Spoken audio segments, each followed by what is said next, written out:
نصلي ونسلم على رسوله الكريم أما بعد قال النبي صلى الله تعالى عليه وسلم إن من خياركم أحسنكم أخلاقا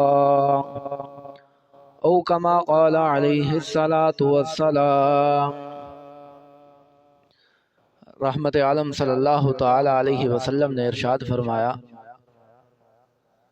کہ تم میں سب سے بہتر اور سب سے افضل انسان وہ ہے احسنکم اخلاقا، جو اخلاق کے اعتبار سے تم میں سب سے بہتر ہو۔ حسن اخلاق دین اسلام کی تمام تعلیمات کا خلاصہ ہے۔ اس کے ساتھ متصف ہونے والا انسان صرف ایک بہتر مسلمان ہی نہیں بلکہ الہ العالمین کے ہاں بھی مقرب اور معزز بن جاتا ہے اور لوگوں کے ہاں بھی پسندیدہ بن جاتا ہے، لوگوں کا محبوب بن جاتا ہے۔ اسی وجہ سے شریعت مطہرہ میں حسن اخلاق کی ایمان کے بعد بہت زیادہ ترغیب دی گئی ہے، کیونکہ اس کی وجہ سے آدمی دین اور دنیا دونوں لحاظ سے بہتر، محبوب اور اچھا بن سکتا ہے۔ اللہ رب العزت نے اپنے محبوب کو بھی خطاب کیا، فرمایا میرے پیغمبر فَبِمَا رَحْمَةٍ مِّنَ اللَّهِ لِنْتَ لَهُمْ لَوْ كُنْتَ فَظًّا غَلِيظَ الْقَلْبِ لَانفَضُّوا مِنْ حَوْلِكَ کہ میرے پیغمبر یہ جو صحابہ آپ کے تابع دار ہیں، یہ جو آپ کے نوکر، آپ کے خادم ہیں، یہ جو آپ کے قدموں میں بیٹھے ہیں، آپ کے ایک اشارے پہ جانیں قربان کرنے کے لیے تیار ہیں، یہ اس وجہ سے ہیں کہ آپ کے اخلاق، آپ کا بول چال، آپ کے ان کے ساتھ رہنا سہنا یہ اچھا ہے، آپ کے اخلاق کی وجہ سے یہ آپ کے پاس بیٹھے ہیں۔ لو كنت فظا غلیظ القلب، اگر بالفرض والمحال آپ کے یہ اعلیٰ معیار کے اخلاق نہ ہوتے، آپ ذرا زبان اور آپ کا لہجہ سخت ہوتا تو لانفضوا من حولک، ان صحابہ میں کوئی ایک بھی آپ کے پاس نہ رہتا۔ یہ دنیا میں انسان کے لیے اخلاق کا نتیجہ اور نقد انعام ہے کہ لوگوں کا محبوب بن جاتا ہے، لوگ اس کے قدموں میں اس کے اشارے پہ جان نچھاور کرنے کے لیے تیار ہو جاتے ہیں۔ اور اخروی انعام یہ ملتا ہے کہ آپ صلی اللہ تعالیٰ علیہ وسلم نے فرمایا ان اثقل شیء یوضع فی میزان العبد یوم القیامہ خلق حسن، کہ دن قیامت کے جتنے بھی انسان کے اعمال ہوں گے ان کو جب میزان کے اندر، ترازو پر تولا جائے گا تو ہر عمل کا اپنا وزن ہوگا، لیکن ان میں جس عمل کا وزن سب سے زیادہ ہوگا، تمام اعمال میں سب سے زیادہ وزن والا خلق حسن، وہ انسان کے اچھے اخلاق ہوں گے۔ بہت زیادہ ترغیب ہے۔ اب اچھے اخلاق کہتے کس چیز کو ہیں؟ آخری بات، اچھے اخلاق کی بے شمار تفسیریں کی گئی ہیں، لیکن حضرت عبداللہ بن مبارک رضی اللہ تعالیٰ عنہ نے حسن اخلاق کی خلاصتاً سب سے بہترین تفسیر کی ہے۔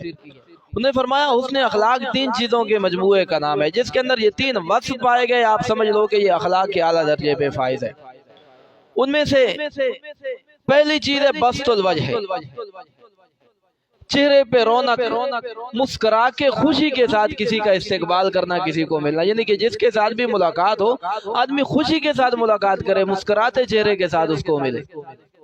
ایسے نہیں کہ آدمی کسی کے ساتھ اس طرح ملے، سلام کرے، ملاقات کرے کہ دوبارہ اس کا جی بھی نہ چاہے اس کے ساتھ ملنے کو۔ بسط الوجہ، چاہے دشمن ہو، اپنا ہو، بیگانہ ہو، پرایا ہو، ہر آدمی کے ساتھ مسکرا کے ملنا چاہیے۔ کیونکہ تلوار کے ذریعے، بم کے ذریعے، ایٹمی طاقت کے ذریعے، حکومت کے ذریعے، اسلحہ کے زور پر علاقے، خطے، زمین، ملک یہ تو فتح کیے جا سکتے ہیں، لیکن اگر دلوں پہ حکومت کرنی ہے، دلوں کو فتح کرنا ہے تو اس کے لیے اخلاق کی جو ہوتا ہے، اخلاق کو استعمال کرنا ہوگا۔ اخلاق کے ذریعے دلوں پہ حکومت کی جاتی ہے۔ تو پہلی چیز ہے طلق الوجہ، مسکراتے چہرے کے ساتھ کسی کے ساتھ ملنا، اور دوسری بات ہے بذل المعروف، یہ حسن اخلاق کا دوسرا جز ہے، فائدہ پہنچانا۔ پھر مختلف لحاظ سے فائدہ ہے۔ اگر کسی آدمی کو اللہ نے علم دیا ہے تو علمی اعتبار سے لوگوں کو فائدہ پہنچائے، اور اگر اللہ رب العزت نے کسی کو مال اور جائیداد دیا ہے تو غریبوں کا اس لحاظ سے فائدہ کرے، اور اگر کسی کو ذہانت دی ہے تو اس لحاظ سے لوگوں کو اچھی اچھی باتیں بتائے، نصیحتیں کرے۔ اگر کوئی مشورہ لے تو اس کو اچھا برادرانہ طور پہ اچھا مشورہ دے۔ جس لحاظ سے بھی ہو، کسی کا بھلا سوچنا، فائدہ سوچنا، یہ حسن اخلاق کا دوسرا رکن ہے، دوسری چیز ہے، دوسرا جز ہے۔ اور تیسری چیز ہے کف الاذی، کسی کا نقصان نہ سوچے، کسی کو نقصان نہ پہنچائے، کسی کو تکلیف نہ دے، لوگوں کو نقصان پہنچانے سے رک جائے، یہ تیسری چیز۔ ان تین چیزوں کے مجموعے کا نام حسن اخلاق ہے۔ جس آدمی کے اندر یہ تینوں وصف پائے جائیں گے، کہا جائے گا کہ یہ با اخلاق آدمی ہے، اچھے اخلاق والا آدمی ہے۔ صرف مسکرا کے ملنا یہ اخلاق نہیں ہے۔ کئی لوگوں کو ہم دیکھتے ہیں کہ ملاقات کرتے ہیں، مصافحہ کرتے ہیں تو آدمی کہتا ہے کہ ان سے اچھا کوئی نہیں ہے، زبان کے بڑے میٹھے، شکر کی طرح، لیکن دل کے اندر بغض، دل کے اندر کینہ، دل کے اندر مخالفت، دل کے اندر دشمنی، اسی طرح اس کا نقصان ہر وقت سوچتے رہنا۔ تو اس کو اخلاق نہیں کہیں گے، بلکہ اس کو چاپلوسی کہیں گے، اس کو منافقت کہیں گے۔ اخلاق ان تین چیزوں کا نام ہے کہ جب بھی کسی کے ساتھ ملو تو اس کے ساتھ دل سے ملو، خوش ہو کے ملو، اور دوسری بات کہ ہر کسی کا فائدہ سوچو، اور تیسری بات کہ کسی کو نقصان نہ پہنچاؤ۔ یہ تین چیزیں جب جمع ہو جائیں گی تو انسان لوگوں کا بھی محبوب بن جائے گا، اللہ رب العزت کا بھی محبوب بن جائے گا۔ اور آپ کے فرمان کے مطابق یہ آپ نے فرمایا ان من خیارکم، لوگوں تم میں سے جو سب سے پسندیدہ آدمی ہے، چاہے اللہ کے ہاں ہو یا اللہ کی مخلوق کے ہاں ہو، وہ آدمی ہے احسنکم اخلاقا، جو تم میں اخلاق کے اعتبار سے سب سے بہتر ہو۔